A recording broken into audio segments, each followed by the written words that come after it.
రేపు కార్తీక శనివారం అలానే కాకుండా మనకు అష్టమి కూడా కలిసొచ్చింది. పరమ పవిత్రమైన రోజు, చాలా శక్తివంతమైన రోజు. ఈ రోజున మర్చిపోకుండా 2 లవంగాలతో ఇలా చేస్తే 24 గంటల్లో అదృష్టం వరిస్తుంది. మీ సుడి తిరిగిపోతుంది. మీరు పట్టిందల్లా బంగారం అవుతుంది అని మనం చెప్పొచ్చు. కాబట్టి ఏంటంటే గనకనండి మర్చిపోకుండా లవంగాలతో ఈ పరిహారం చేసుకుంటే సరిపోతుందన్నమాట. కార్తీక మాసం అంటేనే చాలా పవిత్రమైన మాసంగా మనం పరిగణిస్తూ ఉంటాము. కార్తీక మాసంలో చేసే పూజలకు ఎంత పుణ్యం లభిస్తుందో అలానే కాకుండా మనం సోమవారం రోజు చేసే పూజకు కూడా ఏంటంటే విశేషమైన ఫలితం మనకు కలుగుతుంది కదా. దానికి తోడు కార్తీక మాసంలో మనం శనివారం కూడా పూజ చేసుకుంటే మనకు రెట్టింపు ఫలితం అనేది లభిస్తుందని మనకు శాస్త్రం చెబుతుందన్నమాట.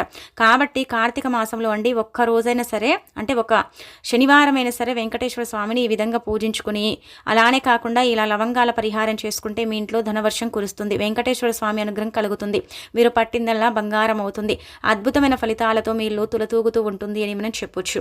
కాబట్టి ఏంటంటేనండి ఈ యొక్క లవంగాల పరిహారం చేయండి, అద్భుతమైన ఫలితాలు వస్తాయి. అసలు ఎలా చేయాలి, ఎలా చేస్తే ఎలాంటి ఫలితాలు వస్తాయనేది తెలుసుకునే ముందు ఒక చిన్న రిక్వెస్ట్ అండి. వీడియోని చివరి వరకు చూడండి, నచ్చితే లైక్ చేయండి, కొత్తగా చూస్తున్నట్టయితే సబ్స్క్రైబ్ చేసుకోండి. అలానే కాకుండా వెంకటేశ్వర స్వామిని పూజించుకుంటే అష్ట ఐశ్వర్యాలు సిద్ధిస్తాయి. కార్తీక మాసంలో వచ్చే శనివారం నాడున ఏంటంటే గుర్తుపెట్టుకొని మనం తెల్లవారుజామునే నిద్ర లేవాలి. కుదిరితే బ్రహ్మ ముహూర్తంలో నిద్ర లేచి చక్కగా స్నాన కార్యక్రమాలు చేసుకుని దీపారాధన చేస్తే చాలా మంచిదనమాట. బ్రహ్మ ముహూర్తం అంటే 4 గంటల నుంచి 5 గంటల 35 నిమిషాల మధ్య సమయాన్ని ఏంటంటే గనక మనం బ్రహ్మ ముహూర్తం అని పిలుస్తూ ఉంటారు. ముక్కోటి దేవతలందరూ కూడా కలిసి బ్రహ్మ ముహూర్తంలోనే భూమిపైకి వస్తూ ఉంటారు. కాబట్టి ఉదయం బ్రహ్మ ముహూర్తంలో చేసే పూజకు విశేషమైన ఫలితం లభిస్తుందన్నమాట. ఆ సమయాలలో పూజ చేసేసి మనం ఏ కష్టం చెప్పుకున్నా, ఏ బాధ చెప్పుకున్నా అది ఖచ్చితంగా దేవతలు తీర్చేస్తారని శాస్త్రాలు చెబుతున్నాయి. కాబట్టి వీలుంటే బ్రహ్మ ముహూర్తంలో అంటే నిద్ర లేచేసి చక్కగా శుచిగా స్నాన కార్యక్రమాలు చేసేసి వెంకటేశ్వర స్వామికి మీరు దీపం పెడితే చాలా మంచిది. ఒకవేళ కుదరలేదనుకోండి, అలా మీరు 9 గంటల లోపు కూడా ఇంట్లో పూజ చేసుకోవచ్చు. అలా చేసుకుని ఏంటంటే కనుకనండి చాలా మంచి రిజల్ట్ అయితే వస్తుందన్నమాట. కాబట్టి ఈ విధంగా ఆచరించేసుకోండి. కార్తీక శనివారం రోజున అంటే చల్లనీళ్ళతో స్నానం చేస్తే చాలా మంచిది. స్నానం చేసే నీటిలో ఖచ్చితంగా చిటికెడు పసుపుని వేసుకుని స్నానం చేస్తే చాలా అద్భుతమైన ఫలితాలు వస్తాయి. వెంకటేశ్వర స్వామి అనుగ్రహం అనేది కలుగుతుందన్నమాట. ఆ తర్వాత వెంకటేశ్వర స్వామి అంటే పూజను ఈ విధంగా చేసుకోవాలండి. ఇలా చేసుకోవటం వల్ల ఏంటంటే మీ జీవితంలో ఉండే కొన్ని రకాల బాధలు పోతాయి, అద్భుతమైన ఫలితాలు వస్తాయి అని చెప్పొచ్చు. ఈ రోజున కుదిరితే చల్లనీళ్ళ స్నానం చేయండి. ఒకవేళ శరీరం సహకరించకపోతే గోరువెచ్చని నీటితో స్నానం చేయండి. కానీ చిటికెడు పసుపుని వేసుకుని స్నానం చేయండి, చాలా మంచిది. దరిద్రాలన్నీ కూడా ఆ నీటి ద్వారా పోతాయి. అలానే దోషాల నుంచి కూడా మీరు బయటపడగలుగుతారు. ఇలా స్నానం చేసిన తర్వాత ఇంటిని వాకిలిని శుభ్రం చేసుకోండి. చేసేసుకున్న తర్వాత వాకిట్లో ముగ్గు పెట్టుకోండి. అనంతరం వచ్చేసి మీ పూజ గదిని కూడా క్లీన్ చేసుకోండి. పూజ గదిలో ఉండే వెంకటేశ్వర స్వామి పటాన్ని శుభ్రం చేసుకోండి. పూజ గదిలో ఉండే అన్ని పటాలను కూడా మనం క్లీన్ చేసుకోవచ్చు. అలా శుభ్రపరచుకున్న తర్వాత ఏంటంటే కనుక పటాలకండి కుంకుమ పసుపు గంధంతో బొట్టు పెట్టుకోవాలి. ఇలా పెట్టుకుంటే చాలా మంచిదనమాట. శుక్రవారం కంటే కూడా శనివారం ఏంటంటేనండి చక్కగా మనం ఈ విధంగా అన్ని పటాలకు కూడా కుంకుమ పసుపుతో బొట్టు పెట్టుకుంటే చాలా మంచిది. వెంకటేశ్వర స్వామిని ఏంటంటే కనుకనండి చక్కగా చిత్రపటాన్ని మనము విశేషంగా ఇలా అలంకరించుకోవాలి. ఖచ్చితంగా ఏంటంటే వెంకటేశ్వర స్వామిని పూజించేటప్పుడు తులసి దళాలు ఉండేలాగా చూసుకోవాలి. ఒకవేళ తులసి దళాలు లేకపోతే మనం పూజ చేసినా కానీ ఫలితం ఉండదనమాట. అంటే పూజ చేసేటప్పుడు ఏదైనా కోరుకున్నా కానీ పెద్దగా అది ఫలించదని మనకు పురాణం చెబుతుంది. అందుకే వెంకటేశ్వర స్వామికి తులసి దళాలు ఇష్టం. కాబట్టి ఖచ్చితంగా వీలుంటే మీరు తులసి మాలను సమర్పించండి. కుదరకపోతే ఒక 5 కానీ 7 కానీ 11 కానీ తులసి దళాలను స్వామివారికి చక్కగా ఏంటంటేనండి సమర్పించండి. అలానే పుష్పాలను కూడా సమర్పించాలి. మీ దగ్గర ఈ రోజు ఏవైతే అందుబాటులో ఉంటాయో ఆ పుష్పాలను ఏంటంటే కనుకనండి తప్పకుండా వెంకటేశ్వర స్వామి పటానికి మనము అలంకరణ చేసుకోవాలన్నమాట. ఏ పూలున్నా పర్వాలేదు, ఈ పూలతో చేయాలి ఈ పూలతో చేయకూడదని రూల్ ఏమీ లేదు. ఏ పూలున్నా సరే వెంకటేశ్వర స్వామి చిత్రపటాన్ని ఏంటంటే కనుక చక్కగా అలంకరించుకోండి. తులసి దళాలు అలానే కాకుండా పూలతో అలంకరించుకోవాలన్నమాట.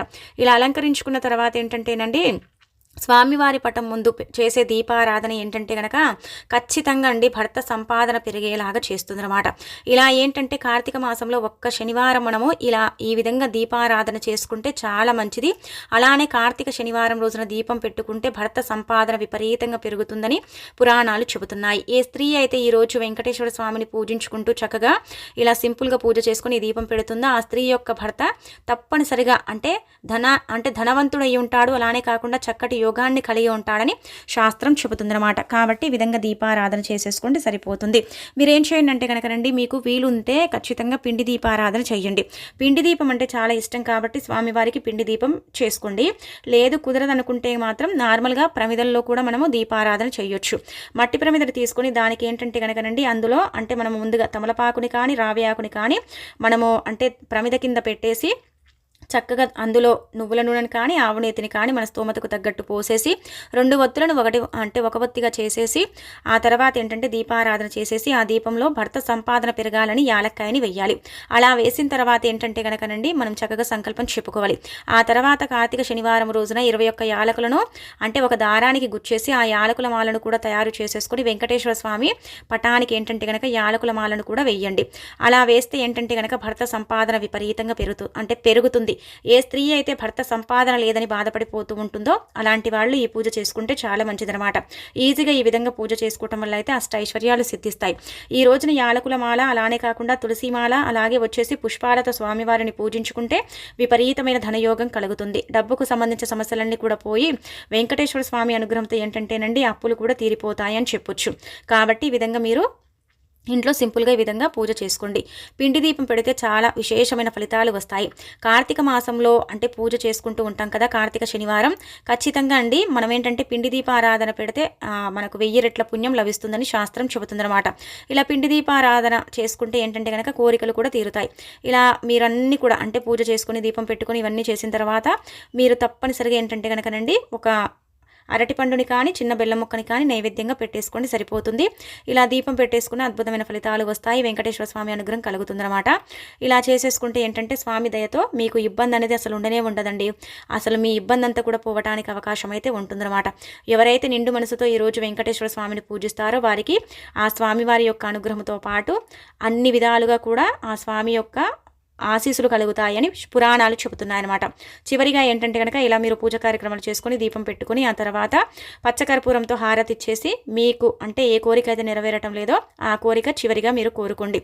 ఇలా కోరేసుకున్న తర్వాత మీరు కొబ్బరికాయను కూడా కొట్టుకోవచ్చు, 3 ప్రదక్షిణలు చేసుకోవచ్చు, స్వామివారికి నమస్కారం చేసుకోవచ్చు. అలాగే శనివారం రోజు ఇలా స్వామివారిని ఈజీగా పూజించుకోవచ్చు.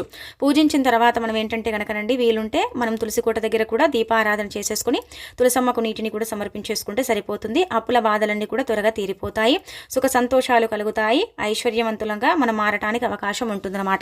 ఇక ఆ తర్వాత ఈ రోజంతా కూడా మనము ఒకవేళ యాలకులను సమర్పించాం కదా, అలా యాలకుల దండను మనం సమర్పించిన తర్వాత ఆ యాలకులను దండను తీసేసి స్వామివారి మెళ్ళలో నుంచి అంటే పటానికి మనం వేస్తాం కదండి, పటం ముందు పెడతాం కదా, పెట్టిన తర్వాత ఆ యాలకుల దండను తీసేసి మీరు ఏంటంటే కనుక ధనం దాచే చోట దాచుకుంటే విపరీతంగా ధనయోగం కలుగుతుంది, సంపాదన పెరుగుతుంది, ఐశ్వర్యం కలుగుతుంది, ఆర్థికంగా మనకు బాగా కలిసి వస్తుంది, ఇబ్బంది అనేది ఉండదన్నమాట.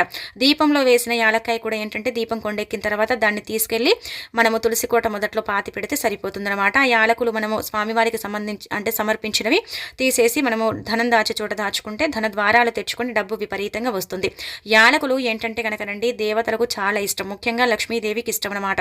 యాలకులతో ఏది చేసుకున్నా కానీ బాగా కలిసి వస్తుందని శాస్త్రాలు చెబుతున్నాయి. కాబట్టి ఈ విధంగా సింపుల్గా మీరు ఇంట్లో పూజ చేసేసుకుంటే అద్భుతమైన ఫలితాలు అయితే వస్తాయి. ఇంకా తర్వాత ఏంటంటేనండి ఈరోజు మనకు అష్టమి కూడా ఉంది కాబట్టి అష్ట కష్టాల నుంచి మనం బయటపడాలంటే ఇప్పుడు చెప్పే విధంగా ఈ చిన్న పరిహారం చేసేసుకోండి, ఇంకా మంచి ఫలితాలు వస్తాయి. లవంగాలు అందరికి అందుబాటులో ఉంటాయి కాబట్టి లవంగాలతో ఏది చేసినా కానీ ఆర్థికంగా మనకు బాగా కలిసి వస్తుంది. మన కష్టాన్ని తీర్చుకోవడానికి మనకు ఉండే ఇబ్బందిని తీర్చేసుకొని 24 గంటల్లోనే మనం అదృష్టాన్ని తెచ్చిపెట్టుకోవడానికి కూడా లవంగాలు అనేవి చక్కగా ఉపయోగపడతాయని పురాణాలు చెబుతున్నాయి. కాబట్టి లవంగాలతో ఒక్కసారి పరిహారం చేయండి. ఇలా చేసుకోవటం వల్ల అయితే మీకు ఉండే జీవితంలో అండి పెద్ద పెద్ద సమస్యల నుంచి మీరు బయటపడగలుగుతారు. అలానే కాకుండా ధన సమస్యని కూడా ఇక్కడ మీరు తీర్చుకోగలుగుతారని చెప్పొచ్చు. మానవ జీవితంలో సర్వసాధారణంగా కష్టం ఏది ఉంటుందండి, డబ్బుకు సంబంధించిందే కష్టం ఎక్కువగా ఉంటుంది. కొంతమందికి డబ్బు కష్టాలుంటే కొంతమందికి ఆర్థికంగా బాలేక ఇబ్బందులు ఉంటూ ఉంటాయి. అలాంటి వాళ్ళు కూడా ఈ పరిహారాలు చేసుకోవటం వల్ల అయితే మంచి ఫలితాలు వస్తాయని శాస్త్రాలు చెబుతున్నాయి. కాబట్టి ఆచరించేసి ఫలితం పొందండి. రాత్రి పడుకునే ముందు 2 లవంగాలను తీసేసుకుని ఆ 2 లవంగాలను ఏంటంటే కనుకనండి పూజ గదిలో పెట్టి మనము ఏంటంటే ఏంటంటే రాత్రంతా కూడా వదిలేయాలి. వెంకటేశ్వర స్వామి పటం ముందు పెట్టుకోవాలి. అలా పెట్టిన తర్వాత రాత్రంతా కూడా వదిలేయాలి. రాత్రి అంటే వదిలేసి తెల్లారి లేచిన తర్వాత ఆ లవంగాలను తీసేసుకుని పర్సులో పెట్టుకుంటే అద్భుతమైన ఫలితాలు వస్తాయి. ధన ద్వారాలు తెచ్చుకుని ధనం మన దగ్గరికి వస్తుంది. ఆర్థికంగా మనకు బాగా కలిసి వచ్చేలాగా చేయటానికి లవంగాల పరిహారం ఉపయోగపడుతుంది. లవంగాలను పర్సులో పెట్టుకున్నప్పటి నుంచి కూడా ఏంటంటే కనుక పర్సు ఎప్పుడు కూడా ఖాళీగా ఉండదు. కావాలంటే మీరు గమనించుకోండి, పర్సులో ఎప్పుడు కూడా ధనం అనేది మనకు కనిపిస్తూనే ఉంటుందన్నమాట. కనీసం మన పర్సులో ఒక 500 సరే ఉండే అవకాశం కూడా ఉంటుందని పురాణ గ్రంథం చెబుతుంది. కాబట్టి ఈ విధంగా ఆచరించేసుకోండి, సరిపోతుంది. ఇక ఆ తర్వాత ఏంటంటే కనుకనండి పెద్ద పెద్ద సమస్యలు వస్తున్నాయి, పెద్ద పెద్ద కష్టాలు వస్తున్నాయి, వాటి నుంచి ఎలాగైనా సరే మేము బయటపడాలనుకుంటున్నామని అనుకుంటూ ఉంటారు కదా, అలాంటి వాళ్ళు ఈరోజు 2 లవంగాలను తీసుకోవాలి. లవంగాలకు ఖచ్చితంగా పువ్వు ఉండాలి, లేకపోతే అవి పెద్దగా పరిహారానికి పనిచేయవు. కాబట్టి లవంగాలను తీసుకునేటప్పుడు పువ్వు ఉండేలాగా చూసుకోండి. ఈ పరిహారం ఏంటంటేనండి ఉదయం ముదురుకొని సాయంత్రం వరకు చేయొచ్చు. ఎప్పుడు చేసిన ఫలితాలు వస్తాయి. కానీ ఇది ఆంజనేయ స్వామి ఆలయంలో చేసుకుంటే చాలా మంచిదనమాట. చాలా వరకు కూడా అదృష్టం, ఐశ్వర్యం, అలానే కాకుండా మీ సమస్య ఎంత పెద్దదైనా సరే తీరిపోతుంది. ఆర్థికంగా మీకు బాగా కలిసి వస్తుంది. పట్టిందల్లా బంగారం అవుతుంది. ఇబ్బంది అనేది ఉండదు. దైవానుగ్రహం కూడా కలుగుతుందనమాట. తమలపాకును తీసుకొని దానిపైన ఏంటంటే కనుకనండి చక్కగా మీరు శ్రీమన్ రాయండి. రాసిన తర్వాత దాంట్లో 2 లవంగాలను పెట్టండి. కుంకుమతో రాయొచ్చు, పసుపుతో రాయొచ్చు, సింధూరంతో కూడా రాయొచ్చు. మీ ఇష్టాన్ని బట్టి మీకు ఏది అందుబాటులో ఉంటే అది తీసుకుని మీరు తమలపాకు మీద ఈ విధంగా రాసేసి మీరు ఏంటంటే కనుక లవంగాలను తీసేసుకొని కుడి చేతిలో పట్టుకొని సంకల్పం చెప్పుకోండి. ఏ సమస్య వస్తుంది, ఏ సమస్య వల్ల మీరు ఇబ్బంది పడిపోతున్నారు, ఏ సమస్య మిమ్మల్ని బాధ పెడుతుందో ఆ సమస్య చెప్పుకొని ఆ లవంగాలు ఆ తమలపాకులో మనం పెట్టుకోవాలి. అలా పెట్టిన తర్వాత ఆ తమలపాకుని మడతపెట్టేసి తీసుకెళ్ళి ఆంజనేయ స్వామి ఆలయంలో మనం వదిలేసి రావాలి. ఇలా చేయటం వల్ల మన యొక్క ఇబ్బంది అంతా కూడా తొలగిపోయి మన కష్ట ఐశ్వర్యాలు కలుగుతాయి. అలానే కాకుండా సమస్యలు అనేవి ఖచ్చితంగా తీరిపోవటానికి అవకాశం ఉంటుంది. లవంగాలతో పరిహారం చేస్తున్నాం కాబట్టి 24 గంటల్లోనే అదృష్టం పట్టి మనకు ఐశ్వర్యం కూడా కలుగుతుందని చెప్పొచ్చు. సమస్య తీరటానికి కనీసం ఏంటంటే కనుకనండి 48 గంటల సమయం పడుతుంది. కానీ అదృష్టం పట్టడానికి మాత్రం 24 గంటలే అని చెప్పొచ్చు. కావున ఏంటంటే కనుకనండి ఈ యొక్క శనివారం పూట మీరు ఈ పరిహారం ఆచరించండి. ఆంజనేయ స్వామి ఆలయంలో పెట్టే వీలు లేకపోతే ఆంజనేయ స్వామి గుడి ఆలయం ప్రాంగణంలో ఎక్కడైనా సరే తమలపాకులో పెట్టిన లవంగాలను పెట్టుకోవచ్చు. అలా కూడా మనకైతే సమస్యలు తీరేసి స్వామి దయతో ఏంటంటే కనుకనండి ఎల్లప్పుడూ కూడా మనం సంతోషంగా ఉండగలుగుతాము. అలానే కాకుండా చక్కగా లైఫ్లో ముందుకు వెళ్ళటానికి కూడా అవకాశం ఉంటుందన్నమాట. సమస్యల్ని తీర్చుకోవటానికి శనివారం పూట ఆచరించే పరిహారమే ఈ పరిహారం. ఇది చాలా చక్కగా మనకు ఏంటంటే కనుక ఉపయోగపడుతుంది. అలానే కాకుండా మనము అంటే లవంగాల గురించి 2 పరిహారాలు చెప్పుకున్నాం కదా. ఒకటి పర్సులో పెట్టుకునేది, ఇంకొకటి వచ్చేసి ఆంజనేయ స్వామి ఆలయంలో పెట్టేది అని చెప్పాం కదా. అలా పెట్టేటప్పుడు మీరు లవంగాలు తీసుకుంటారు కదా, వాటికి పువ్వు ఉండేలాగా చూసుకోండి. పువ్వు లేకుండా మీరు పరిహారాలు చేస్తే పెద్దగా అవి పనిచేయవు, ఫలితాలు అయితే రావు. కాబట్టి పువ్వు ఉండేలాగా చూసేసుకొని పరిహారాలు చేసేసుకొని ఫలితం పొందండి. అలానే కాకుండా ఏంటంటే వెంకటేశ్వర స్వామిని ఈ విధంగా పూజించేసుకోండి. ఇంకా మీకు ఇంకా తిరుగుండదండి, చాలా మంచి రిజల్ట్ వస్తుంది. అష్టమి కాబట్టి చాలా అద్భుతమైన ఫలితాన్ని కూడా చూడగలుగుతారు. అష్టమి రోజున ఈ పరిహారం చేసుకుంటే భూతపేత పిశాసాల నుంచి కూడా బయటపడతారు. అనేక రకాల ఇబ్బందుల నుంచి కూడా మీరు బయటపడే అవకాశం అయితే ఇక్కడ మనకు కనిపిస్తుందని చెప్పుకోదగ్గ విషయం. కాబట్టి ఈ విధంగా ఏంటంటే కనుకనండి ఈ విధంగా ఏంటంటేనండి ఆచరించండి. ఇలా ఆచరించేసి ఫలితం పొందండి. ఆ తర్వాత ఈ రోజున ఏంటంటేనండి చాలా వరకు కూడా మనం మానవులు అంటే నార్మల్గా వచ్చేసి ఏంటంటే మనం అష్ట కష్టాలు అనుభవిస్తూ ఉంటాం, అష్ట కష్టాలు పడుతూ ఉంటాం కదా.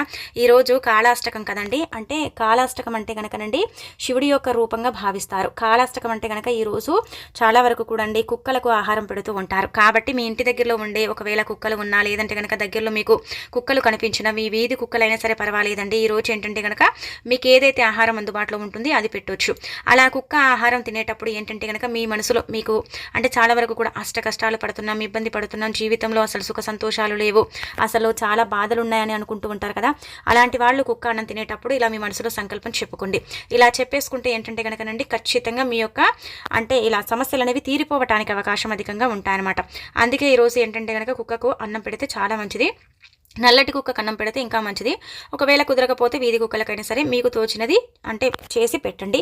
కానీ అన్నంలో నువ్వులని కలపండి. అలా కలిపితే శని బాధల నుంచి కూడా మీరు బయటపడే అవకాశం అయితే ఉంటుంది.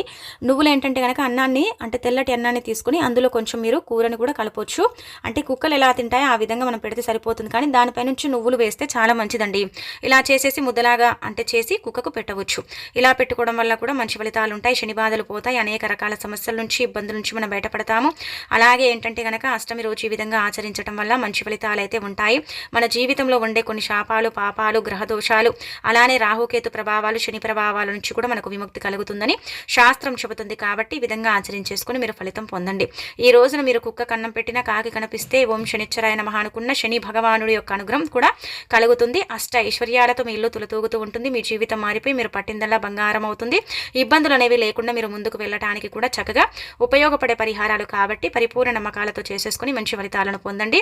మీ జీవితంలో ఉండే కొన్ని రకాల బాధలు కావచ్చు, కష్టాలని కావచ్చు తొలగించుకోండి. అలానే కాకుండా ఏంటంటే వెంకటేశ్వర స్వామి అనుగ్రహంతో పాటు శివ అనుగ్రహాన్ని కూడా పొందండి. శనీశ్వరుడి యొక్క అనుగ్రహం కూడా కలిగి మీ జీవితం ఇంకా సుఖ సంతోషాలతో తులతూగుతూ ఉంటుందని చెప్పుకోదగ్గ విషయం అండి. ఇంకా ఇబ్బంది అనేది ఉండదు. మీకు ఇంకా చాలా మంచి రిజల్ట్ అనేది వస్తుందన్నమాట అండి.